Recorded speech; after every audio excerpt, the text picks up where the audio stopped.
Proyecto de declaración por el cual se insta al Poder Ejecutivo a través del Ministerio de Hacienda a presentar la propuesta de creación de una superintendencia de cajas jubilatorias y pensionales. Se le concede el uso de la palabra al senador Fernando Silva Facetti. Gracias, presidente. Este proyecto de declaración presentamos en la bancada preocupados por la falta de reglamentación, porque casualmente hoy se dio entrada al proyecto del Ejecutivo, ya no tiene razón de ser, así que retiramos el proyecto. A votación sobre el punto, señora, se le concede el uso de la palabra a la senadora Esperanza Martínez.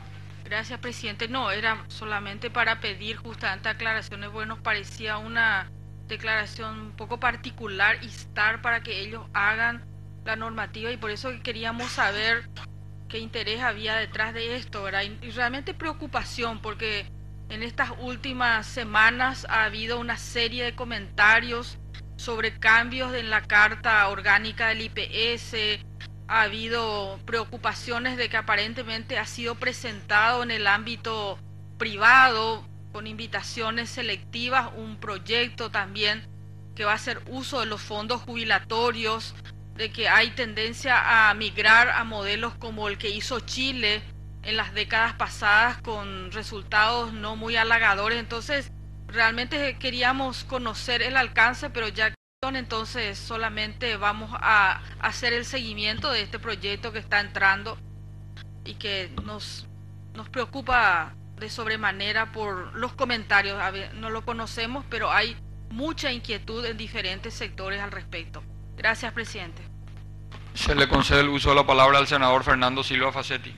Gracias, presidente. Yo agradezco la presión de la senadora Esperanza Martínez para aclarar algo que ya aclaré a los medios de prensa ayer. Corrió un WhatsApp ahí de donde se decía que hay un proyecto de ley para disponer los fondos, etcétera, etcétera.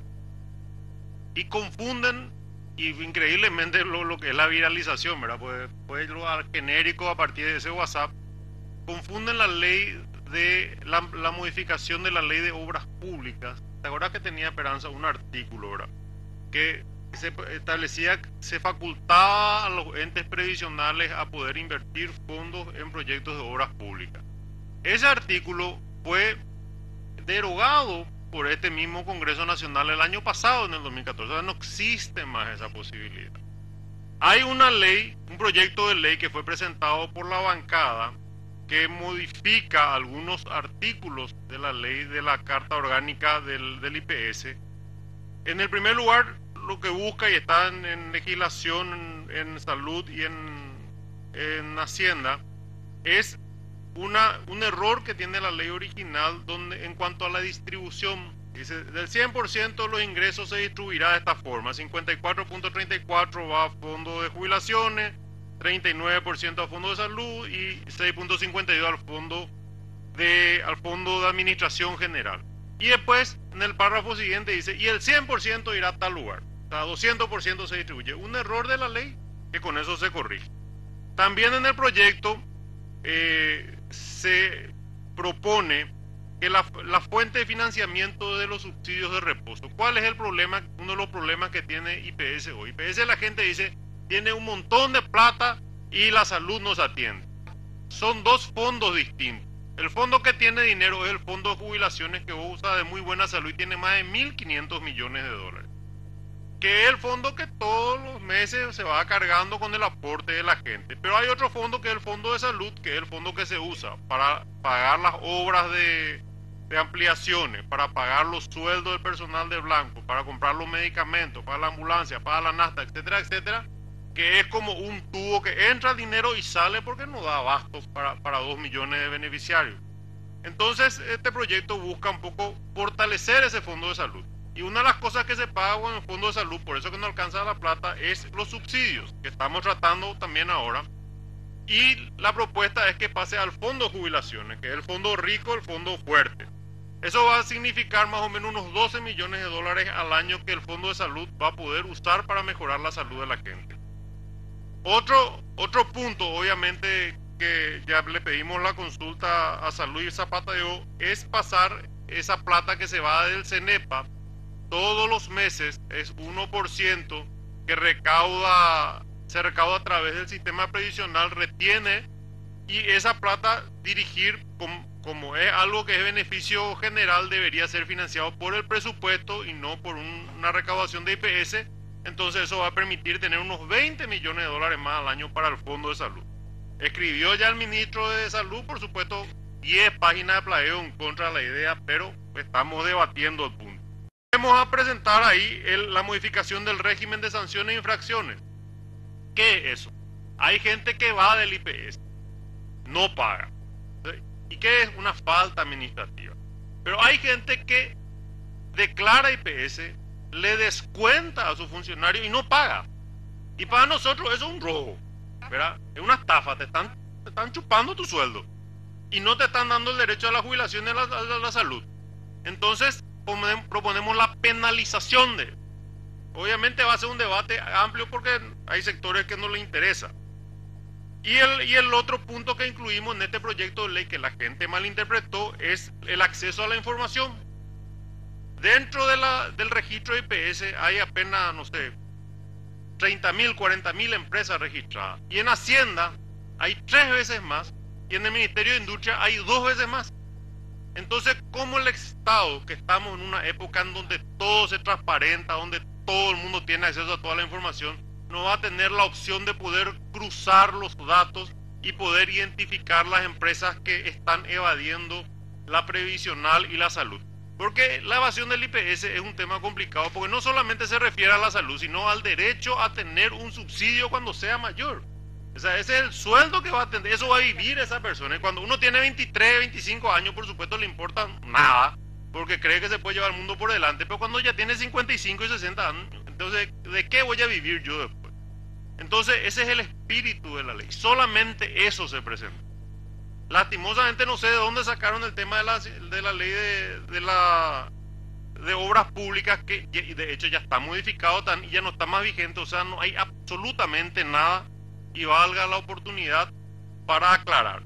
Y la necesidad de la supervisión de empresas de seguro es el igual. Nosotros tenemos la superintendencia de banco, que hace como los bancos reciben la plata. Ellos tienen un 10% de su capital propio y el 90% es fondos públicos, fondos de la gente.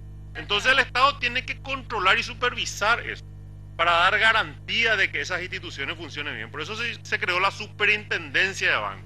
Con el mismo objetivo se creó la superintendencia de seguro. Las empresas de seguro tienen un rol muy importante y tienen que ser supervisadas más de cerca por el Estado. Y lo mismo pasa con las entidades previsionales. Lo que va a hacer la superintendencia, y no vi todavía la ley porque hoy dio entrada, pero voy a llevar para leer el fin de semana, es tener un control más cercano de qué se hace con el dinero, cómo se gasta, qué cuidados tienen. Y es muy importante porque ya vimos lo que pasó con el fondo de Itaipú, por ejemplo, que se hizo vito la plata, se verían millones y millones de dólares en el exterior y nadie controlaba eso. Entonces lo que esta superintendencia, que va a ser de suma utilidad para garantizar el derecho a la jubilación de la gente que aporta, es control del Estado cercano y con mayor garantía para el aportante. Entonces yo creo que es sumamente importante este proyecto. Estábamos esperando hace rato ya, porque es un tema que se viene trabajando hace muchos años en el Banco Central, y lo que estábamos era apurar la presentación. Celebro la presentación y gustoso para el debate. Muchas gracias, presidente. Gracias, señor senador. Se le concede el uso de la palabra a la senadora Esperanza Martínez. ¿Quién? Gracias, presidente. Sin abusar del diálogo aquí con el colega, evidentemente no es frecuente hacer un proyecto de declaración para instar a que salga, a que nos envíen una ley, nada más que por eso venía tal vez la sospecha de parte de la bancada del Frente Guazú. Nosotros tomamos estas iniciativas del Ejecutivo con mucha atención y vamos a hacer un seguimiento muy serio, y esperemos que se dé el tiempo prudencial para el debate y para poder demostrar. El diario 5 días del día jueves de hoy tiene como en tapa la siguiente información: operación sin precedentes a través de la Bolsa de Valores de Asunción, fondos del IPS apalancarán proyectos de la banca pública, y estamos hablando de 53 millones de dólares, unos 300 mil millones de guaraníes aproximadamente, que se va a entregar a la Agencia Financiera de Desarrollo, que fueron captados por la Caja Previsional en una operación sin precedentes en el parque financiero local. O sea, de estas operaciones es la que tenemos desconfianza y temor, fórmulas ya conocidas del Banco Mundial que han sido hechas en otros países recientemente y sobre todo aquí cercanamente, como ha sido Argentina y Brasil, con éxitos finalmente de corralitos y de muchos jubilados mirando una margarita y contando si cobran o no cobran cada día y deshojando margarita. O sea, queremos nosotros que este tema se tome muy en serio. Asimismo, la creación de la superintendencia de los entes previsionales. Hemos tenido la visita de funcionarios de la Caja Previsional del Uruguay que nos han traído la experiencia sobre este tema, con el cual estamos en contacto para conocer cómo se está desarrollando, y también conocen de la experiencia y de los fracasos que se han dado en este tema. Por lo tanto, insistimos es que este no es un tema menor, amerita un amplio debate y no, por favor, aplanadoras de voto para que en 15 o 20 días saquemos la ley, sino que sea una ley debatida ampliamente por todos los sectores sociales, y también tener la predisposición del gobierno como para que este debate concluya realmente con leyes que garanticen sobre todo el futuro y el bienestar de los trabajadores, que son los legítimos dueños de ese dinero que está en custodia, digamos, por estos sistemas. De modo que yo agradezco que tengamos que sacar este pedido al Ejecutivo de instar y de esta declaración, y vamos a hacer el seguimiento correspondiente a todo lo que nos informaba el senador Silva Facetti, que creemos que realmente va a ser un debate muy interesante y esperemos que lleguemos a buen puerto en favor de la ciudadanía. Muchas gracias, presidente. A consideración del retiro del proyecto a votación, suficiente mayoría, se retira el